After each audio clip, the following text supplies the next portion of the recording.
Hey YouTube. I wanted to show you something that I said that I would keep doing. I kept saying that I would do it eventually, and I'm going to show you my Columbia River knife and tool first strike knife that I modified. And I've recently done some good sharpening. I use this knife a lot for various things at the job site. Pretty much anything that I need a knife for, I use it for that purpose. Mainly because the utility blades they're just chintzy. They're small, they're thin, they're throwaway things. Nobody gives a shit about them. But me and the rest of you possibly might really find the value in a good knife. Anyway, well, when I got this knife back in, I don't know, maybe a year ago or something like that. It hasn't been that long, maybe about 9 months or something like that. I got this on sale at a sporting goods store. It was like $30, marked down from 60. And I know that Columbia River Knife and Tool doesn't make this anymore. But when it first came to me, it had this ray skin liner on the inside and this Japanese ribbon wrap, and that fell apart really quickly. And the sheath that I had for it fell apart on me. Well, it didn't fall apart on me, it just doesn't hold the knife very well. So I found an old sheath that I've been using, and it's just this Cordura material, nylon material. I'm thinking of modifying it a little bit, maybe giving me a higher rise for the grip or whatever, but otherwise I just carry it around like this, and it holds it pretty well. Doesn't want to come out. I actually got to pull it out. So the other one just kind of rattled on me a lot. So the modifications that I've done to this blade are here along the edge.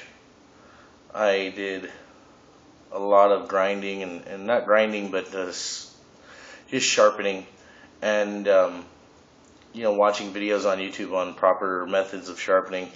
I was able to get myself a bit of a convex edge there, a good field convex edge. And recently I took I have this huge strop, and it's like this big. Here, you know what? Real quick, I'll go grab it.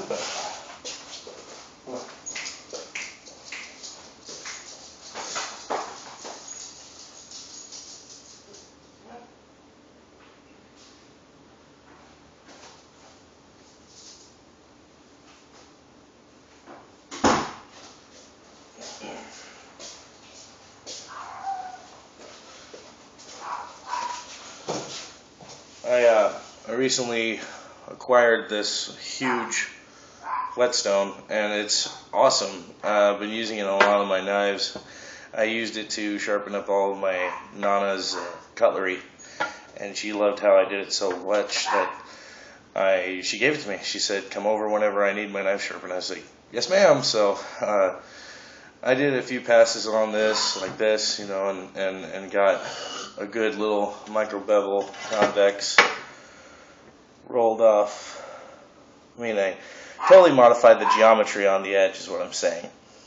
Sorry if you could hear my dog, but she's just being a shit right now. Anyway, so it's a nice little modification on the geometry of the edge. So back to the handle. Like I said, the handle fell apart, so I redid the handle in paracord. I used the inner guts of paracord to line the blade itself, the handle, and then I wrapped electrical tape around it, and then I did this design. So it feels pretty good. It's a handle. So anyway, so after getting some good passes on this, and getting that, totally modifying the geometry on it, I also took some 2500 grit wet dry sandpaper and just real smooth light passes, and I got a good edge on it. So what I want to show you was when I used this knife at work. One of the things that I used, this is 2/0. It's 3/0.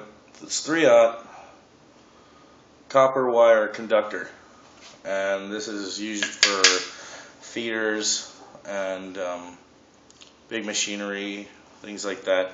Usually used in 3 poles, so A, B, C phase, 3-phase motors and 3-phase transformers and things like that. This is how the power is supplied. So what I don't really have a flat edge on one side because this was just taken from work from making up panels, but you know, it works. I don't know if you can see this, but the edge cuts it real well.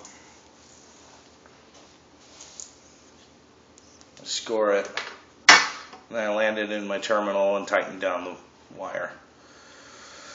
So the reason why I have this is I'm going to be scrapping it. So I just wanted to also show you how I scrap wire. And in the state of Arizona, you can't really scrap bare copper unless if you have a contractor's license. Well, my father's got a contractor's license, so I'm going to be doing this. So I'm just going to show you how easily this cuts into this insulation. The insulation is pretty much like a 1/16 or a little over a 1/16 of an inch thick. Really thick plastic. I used to use rubber, but on some wires, this is just THHN, which is just heat proof, oil proof, and heat resistant, oil resistant, thick coating. And it has to be thick because there's a lot of voltage that could possibly go through this wire, and a leak could really mess some shit up. So anyway, I just wanted to show you how I strip this and how well the knife strips wire.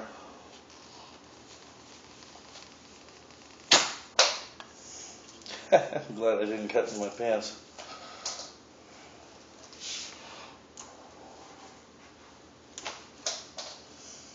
I'm glad I didn't cut myself on YouTube. That would be kind of silly. I'm pretty sure Gavco would be like, don't cut yourself and stuff. So as you can see, it slices in pretty well.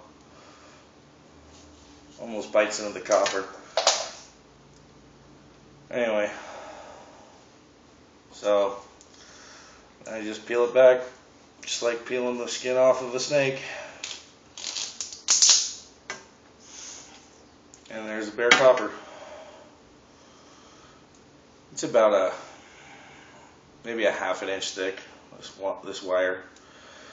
A lot of voltage can go through this wire and a lot of amperage, and it can be pretty dangerous, my job, when things are live and electrified. So as you can see, it just cuts right into the wire, into the insulation.